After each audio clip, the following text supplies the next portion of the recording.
कान्हा के संग Holi. Holi story in Hindi. Neeraj की मम्मी आरती किचन में काम कर रही थी। तभी नीरज भागता हुआ आया। मम्मी देखो ना। आरती ने प्यार से नीरज की ओर देखा और कहा, बेटा मुझे काम करने दे, तू बाहर जाकर खेल ले। लेकिन नीरज नहीं माना और मोबाइल लेकर मम्मी के पीछे पड़ गया। मम्मी देखो ना प्लीज। आरती ने बेटे के हाथ में मोबाइल देखकर कहा, तुझे कई बार मना किया है ना मोबाइल पर रील्स देखने के लिए।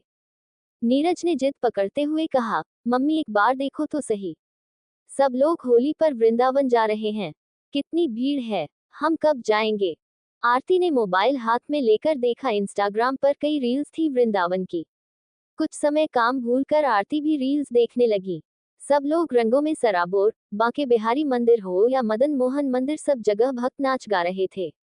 पूरा मंदिर लोगों से भरा हुआ था।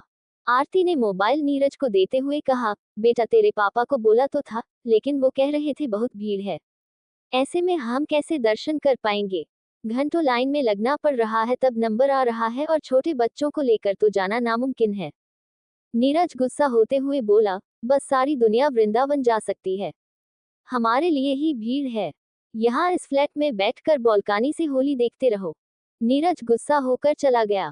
शाम को प्रशांत घर आए तो आरती ने उनसे बात की, लेकिन प्रशांत ने साफ मना कर दिया। आरती समझा करो, वो तो बच्चा है, तुम तो समझदार हो, इतनी भीड़ में मैं तुम्हें और नीरज को कैसे संभालूंगा। ये सुनकर आरती ने कहा, अब बच्चा इतनी जिद कर रहा है तो एक काम करते हैं, वृंदावन चलते हैं। कोशिश करेंगे, अगर दर्शन नहीं कर पाए तो बाहर से ही प्रणाम करके वापस आ जाएंगे। बच्चे का मन बहल जाएगा। प्रशांत ने कहा, ठीक है, लेकिन वहां जाकर जिद पर मत अड़ जाना कि लाइन में लगना ही है। घंटों नीरज को गोद में लेकर खड़े रहना मुझसे नहीं हो पाएगा। होली से 2 दिन पहले प्रशांत, नीरज और आरती को लेकर वृंदावन के लिए निकल जाते हैं। तभी आरती कहती है, अपनी गाड़ी से नहीं जाएंगे, पता नहीं वहां पार्किंग की जगह मिले भी या नहीं, और फिर गाड़ी में पूरा रंग लग जाएगा। प्रशांत जी को बात समझ आ जाती है। तीनों मथुरा के लिए रोडवेज की बस पकड़ लेते हैं। मथुरा से वृंदावन जाने के लिए ऑटो लेकर वृंदावन पहुंच जाते हैं। लेकिन वहां पहुंचकर जब भीड़ देखते हैं तो उनके हाथ पांव फूल जाते हैं। इतनी भीड़, श्री बांके बिहारी मंदिर पहुंचना तो दूर, उनकी आसपास की गलियों में पहुंचना भी नामुमकिन हो जाता है। सैकड़ों लोगों की भीड़ से गलियां पटी पड़ी थी। इस भीड़ को देखकर आरती ने कहा, अब क्या होगा, यहाँ तो मंदिर तक पहुंचना मुश्किल है। प्रशांत जी ने कहा, मैंने तो पहले ही कहा था, होली पर आने का कोई फायदा नहीं है। नीरज ने पापा से कहा, पापा आप लाइन में तो लगो, कान्हा जी अंदर से बुला लेंगे। नीरज की बात सुनकर प्रशांत ने कहा, बेटा मैं लाइन में नहीं लग सकता। इतनी भीड़ में बहुत देर तक इंतजार करने के बाद तीनों वापस जाने की सोच रहे थे। वे थक हार कर एक मकान के बाहर बने चबूतरे पर बैठ जाते हैं। नीरज आगे जाने की जिद कर रहा था। आरती और प्रशांत उसे समझा रहे थे। तभी उनके पास एक छोटा सा बच्चा आता है। बच्चा प्रशांत से कहता है, आपको बांके बिहारी के दर्शन करने हैं। ये सुनकर आरती ने पूछा, बेटा क्या तुम यहाँ किसी को जानते हो जो हमें दर्शन करा दे। ये सुनकर बच्चा मुस्कुराते हुए कहता है, मेरे साथ आ जाओ, मैं दर्शन करा दूंगा। लेकिन उसकी बात सुनकर प्रशांत कहते हैं, ऐसे कैसे किसी के भी साथ चल दे, तुम्हें पता है ऐसे ही लूटपाट हो जाती है। ये सुनकर आरती कहती है, चलो न चलते हैं, इतनी भीड़ में कौन लूट लेगा, देख कर तो आते हैं। नीरज भी जाने की जिद करने लगता है। उनकी बातें सुनकर प्रशांत तैयार हो जाते हैं और चल देते हैं। तभी वह बच्चा उनसे कहता है, कान्हा जी के लिए रंग लाए हो, नहीं तो सामने से ले लो। ये सुनकर उन्हें ध्यान आया कि यहाँ आ तो गए, लेकिन गुलाल तो लिया ही नहीं। प्रशांत ने चुपचाप आरती से कहा, देखा, मैंने कहा था न, जरूर इसकी कमीशन होगी, इस दुकान पर गुलाल खरीदने को कह रहा है। अभी आगे देखो कितने पैसे खर्च करवाएगा। आरती ने आंखें दिखाते हुए गुलाल खरीदने के लिए इशारा किया। प्रशांत बिना कुछ बोले गुलाल खरीदने चले गए। कुछ देर बाद वे तीनों बच्चे के पीछे पीछे चलने लगे।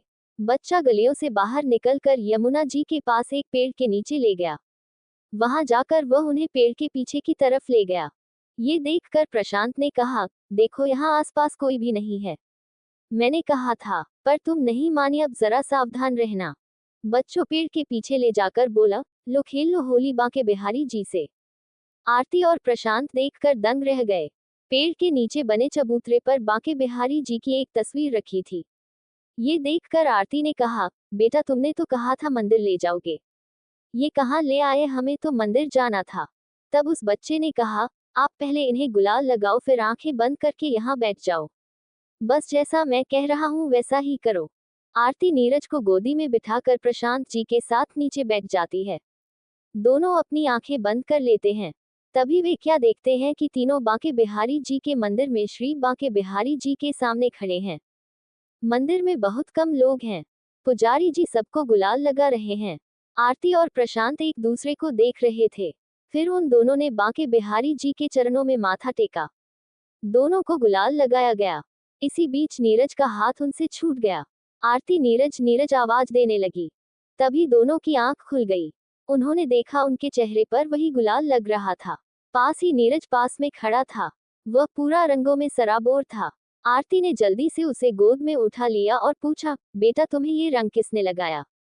नीरज बोला, आप दोनों आंखें बंद करके बैठे थे, तभी कान्हा जी आए और मेरे साथ होली खेलने लगे। मैंने आपको बहुत आवाज दी पर आपने सुना ही नहीं। आरती ने पूछा, तू सच कह रहा है? सच में कान्हा जी आए थे। प्रशांत और आरती ने चारों ओर देखा लेकिन वह बच्चा कहीं नहीं था।